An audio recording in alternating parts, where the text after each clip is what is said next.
Robert Ward is my name. I'm the Marketing Director here at the National College of Ireland. And on behalf of the College, you're very welcome here. Don't forget, #GoFurther with NCI. We're delighted to partner with Independent News and Media. And finally, looking to the future, Adrian Weckler, he's the Group Technology Editor, and he's going to give us some insights into the technological changes and challenges that are facing the industry. When I interview tech industry executives, particularly chief executives, particularly founders, particularly startup founders, is, as a matter of course, I often ask, you've got $100 million or euro in funding.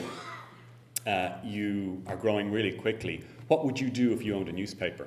How would you run it? What would you do? And the responses that come back are not usually especially positive. So the tech industry loves the media, needs the media, but it's not especially complimentary about the media and how we do things and how we set ourselves up. So the most recent example was a guy called Adam Burke, who's the president of a company called AdRoll. And AdRoll, which actually it's an American company, but has a base here in Dublin.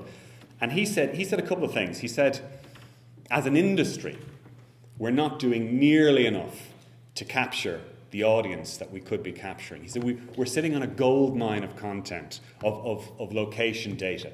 And he said, we just don't move fast enough. Is there anybody out there are there any media organizations out there who are really doing well? Well, there are a couple that come to mind immediately. So, believe it or not, the Daily Mail is the world's biggest newspaper online. Okay, it has about 220 million unique visitors per month. And it's doing that because it's extremely aggressive. It's decided we are just going to be completely aggressive. We don't care. We're going out there. We're going to get traffic.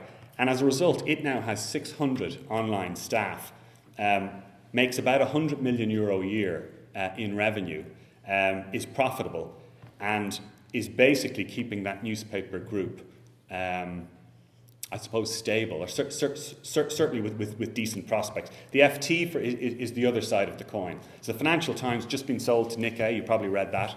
I think it was £850 million sterling.